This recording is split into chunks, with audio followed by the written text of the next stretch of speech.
pense que, pour prendre un petit peu de recul par rapport à ce qui se passe, je crois que la télévision évolue. On n'a jamais, sur les 10-15 dernières années, on a toujours pensé que la télévision allait mourir, allait s'éteindre, que c'était fini, et en particulier la télévision linéaire. Alors c'est vrai qu'il y a des sujets sur l'audience notamment et la durée de vision. Par contre, je pense qu'il y a une vraie capacité de se réinventer chaque année, grâce à l'innovation, grâce à l'évolution technologique et cette digitalisation qui fait partie finalement de notre quotidien pour tous les broadcasters, les diffuseurs de télévision linéaire. Et donc là, ce qu'on veut faire, c'est vraiment, il y a un point qui est très important pour nous chez RTL Ad-Alliance, c'est la simplification de l'achat. Finalement, acheter un média, comment acheter un média est de plus en plus important et de plus en plus, pas uniquement local, mais pourrait être multirégional, voire global. On a énormément d'acteurs aujourd'hui, les GAFA, pour ne pas les citer, qui sont bien évidemment sur ce créneau de la globalisation. Et je pense que nous qui sommes plutôt des acteurs bien implantés sur chacun des pays en Europe, on a besoin de s'associer pour créer des initiatives globales qui permettent de faciliter l'achat et la transaction sur nos inventaires linéaires ou non linéaires d'ailleurs. Et donc ça fait longtemps qu'on a déjà proposé une vidéo marketplace en vidéo online sur l'ensemble des plateformes qu'on opère aujourd'hui, que ce soit Sisplay, RTL+, Videoland, A13Player, RaiPlay, etc., ITV. Donc on a combiné ça pour de la vidéo online, donc tout ce qui était VOD. Et là on passe à un nouveau level, un nouveau niveau, où on va essayer de rendre la télévision linéaire, de faciliter l'accès à la télévision linéaire d'un point de vue international. Et donc toutes ces publicités adressées en France, en Allemagne, en Espagne et puis en Autriche. Voilà, ça va être rendu possible en une seule forme d'achat.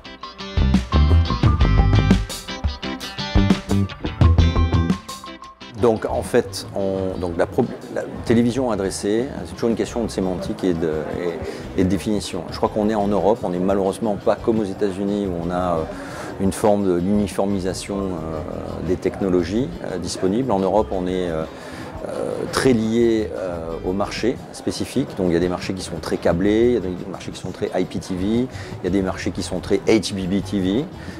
Et donc il est clair qu'on a capitalisé sur notre expérience en HBBTV qui nous permet d'avoir finalement la main sur pas mal de choses en tant que broadcaster. Ce n'est pas des technologies fermées, c'est plutôt une technologie ouverte.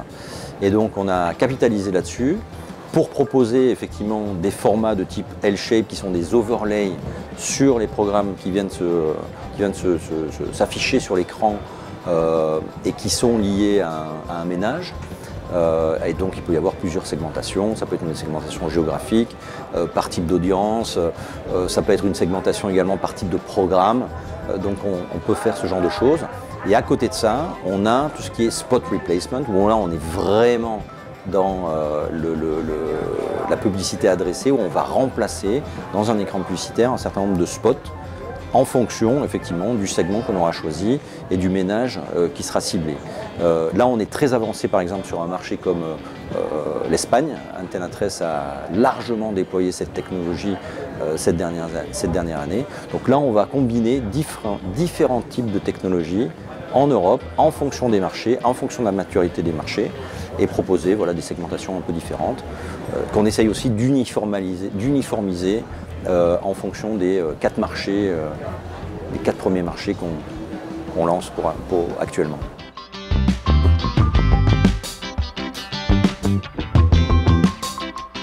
On a choisi le Trade Desk. Alors on avait plein de DSP qui sont disponibles aujourd'hui. Je crois que la volonté initiale était justement de simplifier mais de clarifier l'achat. Je crois qu'il y a énormément d'acteurs aujourd'hui, beaucoup trop d'acteurs selon mon avis personnel, beaucoup trop d'acteurs, de la tech notamment, sur le marché publicitaire, notamment du digital. Et je crois qu'on doit clarifier la situation. On doit clarifier la situation pour les annonceurs, pour les clients. Comment est-ce que je fais pour acheter de la télévision adressée dans plusieurs pays? Donc je faut avoir une proposition claire en matière d'inventaire, mais également en matière d'accès.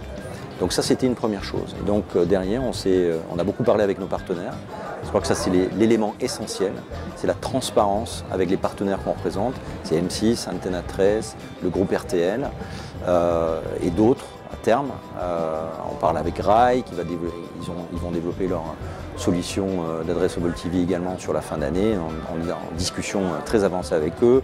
Sur la Hollande, c'est la même chose. On discute avec nos amis d'ITV, qui est un marché très particulier et particulièrement fermé, on va dire, en Europe. C'est pas que le Brexit, mais c'est particulièrement fermé. Donc on discute avec ces partenaires-là également. Et donc cette transparence, la collaboration sur ce qu'on voulait faire, c'était super important.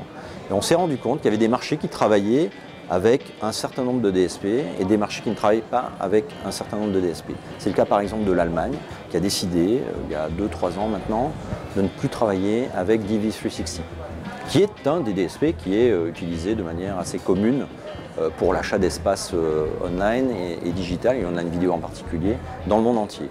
Donc il était nécessaire pour nous de trouver un dénominateur commun à tous les marchés et qui soit indépendant et qui respecte également la volonté de nos partenaires publishers, de respecter la data, d'être GDPR compliant, etc.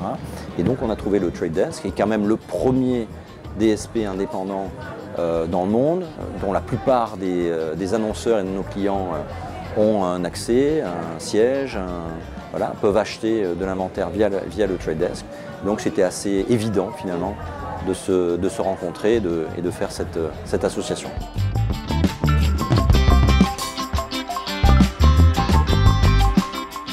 Donc je pense qu'il y a plusieurs aspects lorsqu'on lance une offre, une initiative de ce type d'envergure. C'est d'abord, il faut qu'on clarifie la communication. Il va falloir qu'on discute avec l'ensemble du marché pour aller expliquer ce qu'il y a moyen de faire, où et comment. Donc il y a une éducation d'abord qui va être essentielle et qu'on est en train de développer marché par marché entre les équipes de Trade Desk et les équipes de RTL Alliance. Là, c'est une première chose. Deuxième chose, on va élargir notre offre progressivement. Là, c'est 4 marchés. On est en train de discuter 2-3 nouveaux marchés pour la fin de l'année. Je crois que c'est une première chose qu'on souhaite faire. Et puis après, on a parlé d'évolution de notre relation, notamment avec The Trade Desk. On a commencé avec eux il y a déjà 2-3 ans avec notre vidéo marketplace qui était plutôt basé sur l'online vidéo. On ajoute une brique aujourd'hui avec tout ce qui est Addressable TV en télé linéaire. Donc comment est-ce qu'on fait pour connecter les deux? Comment est-ce qu'on fait pour faire en sorte d'avoir une mesure d'audience, on va dire, agrégée, et pour déterminer voilà, qui a vu, qui n'a pas vu, pour faire du retargeting, etc.